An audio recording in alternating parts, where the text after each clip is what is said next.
All right, today we're going to be looking at section 5.2, part 1. Just basically looking at the unit circle and how to set this thing up. All right, so back in geometry, you talked about 6 basic trig functions. Sine, cosine, tangent, and we're going to add 3 more today, cosecant, secant, and cotangent. Now, this works for a right triangle. You notice this is a right triangle, it's 90 degrees, and it all depends on where my angle's at.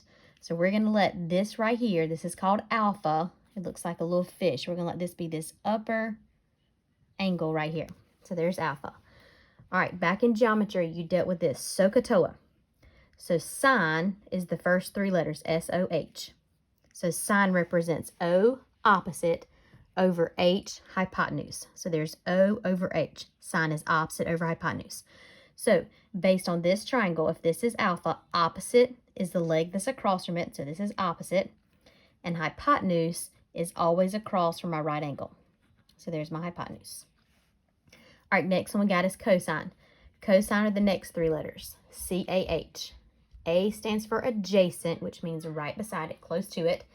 And H, once again, is hypotenuse. So going off of my angle alpha up here, the adjacent leg is the one that's right next to it. So this is my adjacent side over my hypotenuse, which would always be across from my right angle. The last trig function we have is tangent, so that's the last 3 letters right here, T-O-A. So tangent is opposite over adjacent, O over A. So opposite would be across, the leg that's across, and adjacent would be the one that's right next to it. All right, so based off of those 3 trig functions, we have 3 other trig functions, and these are basically just the reciprocals. Flip them upside down. So the reciprocal for sine is cosecant, and we abbreviate that CSC. So since sine was opposite over hypotenuse, cosecant is going to be hypotenuse over opposite, flipped upside down. So here's hypotenuse, here's opposite. Cosine's reciprocal is secant. Secant is abbreviated SEC. Since cosine was adjacent over hypotenuse, secant is hypotenuse over adjacent. So based off of alpha, here's hypotenuse, there's adjacent, right next to it. Tangent's reciprocal is cotangent, and we abbreviate that COT, not cot, just cotangent. So cotangent alpha is the reciprocal here. So the reciprocal of opposite over adjacent will be adjacent over opposite. So here's adjacent, close to it. There's opposite, across from it. So let's look at these first 3 problems in order to figure out how we can get some of these trig functions based off of what we already got. So labeling my pictures the way we already had them. The first one looks like this. Now on this first one, this is an isosceles triangle, which means since this left-hand side is 1 and these little tick marks mean they're equal to each other, I went ahead and put a 1 right here. Now first thing I have to find is this missing side. To find this missing side, first thing I have to do is the Pythagorean theorem. Pythagorean theorem is a squared plus b squared equals c squared. A squared plus b squared equals c squared. All right, A and B are my 2 legs, and C is my hypotenuse. Hypotenuse, remember, is always across from this right angle. So my A is 1, and my C is also 1. So this is 1 squared plus 1 squared equals c squared. 1 squared is 1, another 1 squared is 1. That equals c squared, so 2 equals c squared. To solve for c, all I'm going to do is take the square root. So c equals the square root of 2. So this is my missing side. So I'm going to put the square root of 2 right. I'm going to circle it since I had to find it. Now let's use those 3 parts in order to find my angle. Now we have alpha. My figure needs to denote where is alpha actually at. All right, so let's use alpha, this top angle, like we had before. So you might have to put that in your notes right there. All right, to find sine. Sine is opposite over hypotenuse. So here's opposite, 1. Here's hypotenuse, the square root of 2. So this is going to be 1 divided by the square root of 2. Now, at this point in our class, we got to make sure, since we're in trig, that we rationalize denominators, which means we cannot have square roots in the bottom. Whatever the square root is in the bottom, we need to multiply by the same thing. So since I got the square root of 2 in the bottom, I'm going to multiply top and bottom by the square root of 2. Basically the same thing as multiplying by 1. Same thing divided by itself. So 1 times the square root of 2 is just the square root of 2. The square root of 2 times the square root of 2 is really the square root of 4. But the square root of 4 is actually 2. So this simplifies into the square root of 2 over 2. And that's the sine of alpha. Now, let's use that same concept to find the secant of alpha. Same angle. Secant right here is hypotenuse over adjacent. So I'm going to go hypotenuse, which is right here. Adjacent closest to it is 1. So this is just the square root of 2 divided by 1. Well, anything divided by 1 is just the square root of 2. All right, last thing I want to find is tangent. Tangent is opposite over adjacent. Here's alpha, opposite across, adjacent right beside. Now don't use this because remember this is always hypotenuse. Always across from 90 degrees is the square root of 2. So opposite is 1, adjacent is 1. So this is 1 over 1, which tangent is just 1. All right, so there's number 1. All right, on number 2, they give me these two sides, 1 and 2. They don't tell me where beta is. So make sure in your notes you put beta in the bottom now. We're going to solve for these 3 trig functions based off of this triangle. All right, before we can start, we have to find this missing side right here. So we're going to do a squared plus b squared equals c squared. So I'm going to write that down right here. A squared plus b squared equals c squared. A and b are my legs. C is my hypotenuse. So here's a leg. I'm missing the other leg. And my hypotenuse, remember, always across from 90. That's my hypotenuse. So that's 2. All right, so let's let a be 1. So that's 1 squared plus, I don't know the other leg. So I'm going to leave that as b squared equals 2 squared. 1 squared is 1. So 1 plus b squared equals 2 squared is 4. To solve for b squared, first thing I'm going to have to do is subtract this 1. So 4 minus 1 gives me 3. So b squared equals 3. And take the square root. So b is the square root of 3. So my missing side happens to be the square root of 3. All right, now let's find these 3 trig functions based off of number 2. All right, number 2 says cosine beta. Going up here, cosine is adjacent over hypotenuse. So adjacent right beside here, square root of 3. Hypotenuse, always across from 90 degrees, is 2. So this is the square root of 3 over 2.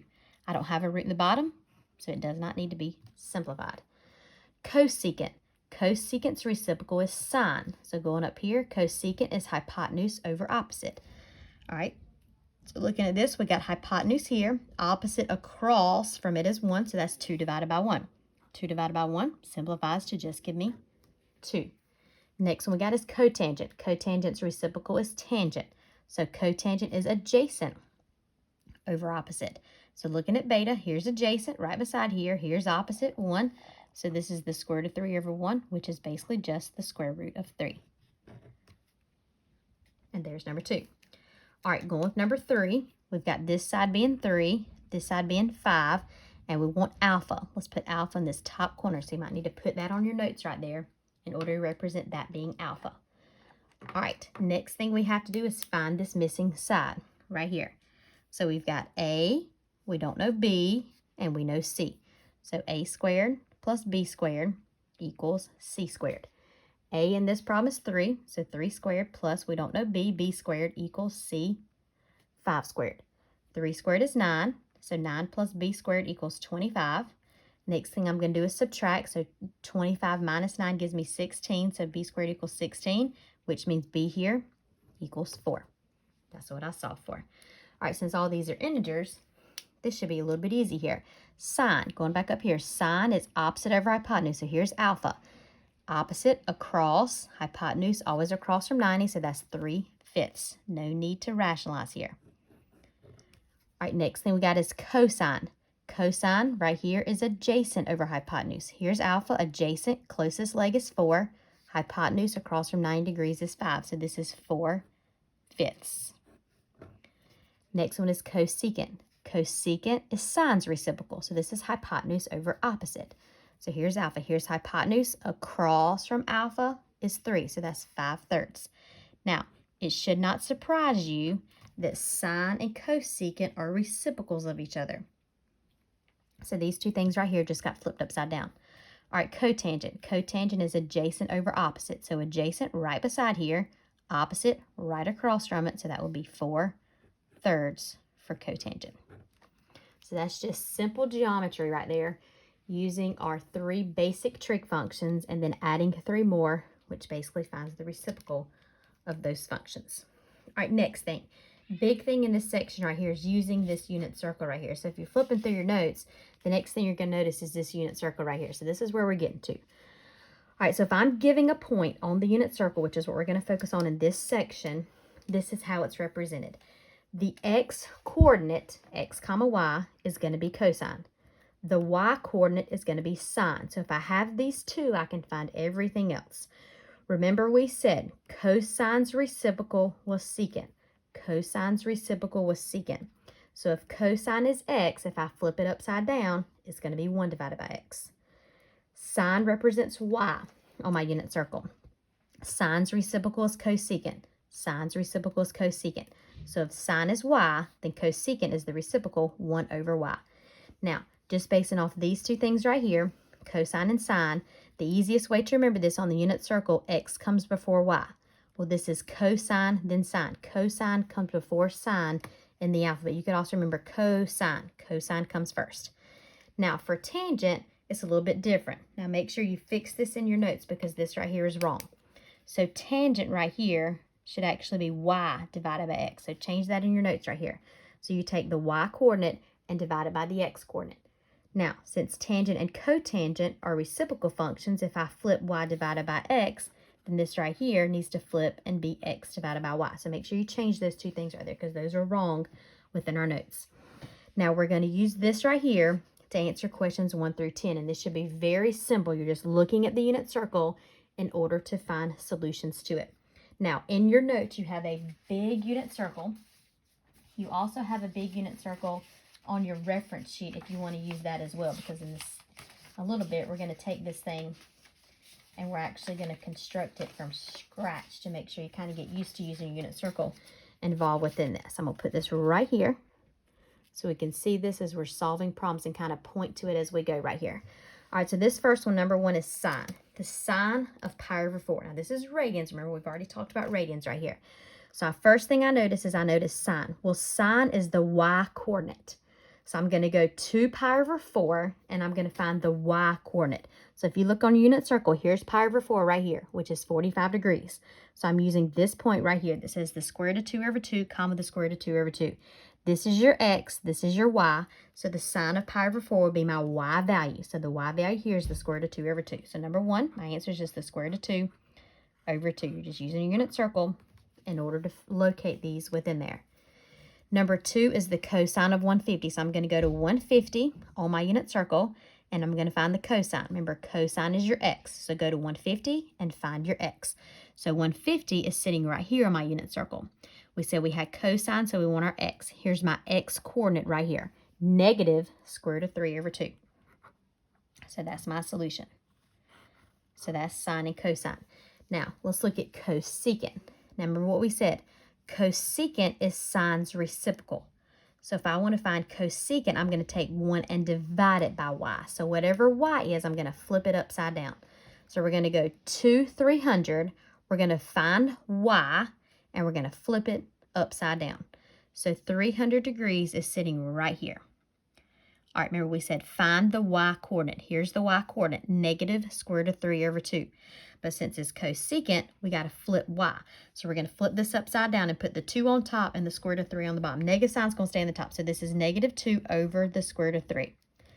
Now remember we talked about this back in problem number 1 up here. We cannot have a root in the bottom. So if we have a root in the bottom, we need to multiply by whatever's down there. So this is the square root of 3. So we're going to multiply top and bottom by the square root of 3. Straight across, these just kind of get smushed together. So negative 2 on the square root of 3. On the bottom, this gives me 3 times 3, 9. The square root of 9 is 3. So now it's rationalized with no root in the denominator. All right, number 4. Number 4 is secant of 5 pi over 4. Secant is cosine's reciprocal. So I'm going to go to 5 pi over 4, find the x coordinate, and flip it upside down. All right, so looking for 5 pi over 4, which is right here. I'm going to find the x coordinate, remember, x, which is right here. I'm going to flip it upside down. So this says negative square root of 2 over 2. So when I flip it upside down, this is going to be negative 2 over the square root of 2. Now, since I have a root in the bottom, I'm going to multiply by whatever's down there, which is the square root of 2, top and bottom. So this is negative 2 on the square root of 2 over 2 times 2 is 4, but the square root of 4 is 2. This root should go away. Now, next thing you got to look for is this right here. Since this is a 2 and this is a 2, these two 2's actually go away. same thing as 1. So I'm just left with negative square root of 2 as that thing gets simplified. All right, next one, number 5. Number 5 is the sine of 5 pi over 6. I'm going to locate 5 pi over 6 first and find the sine. Sine is my y coordinate. So here we go, 5 pi over 6, which is right here. I want the y coordinate, which is right there, and that says 1/2. So 1 divided by 2, no need to rationalize because there's no root in the denominator. All right, let's look at 6 through 10. Cosine of 330, I'm going to go to 330 and find the cosine.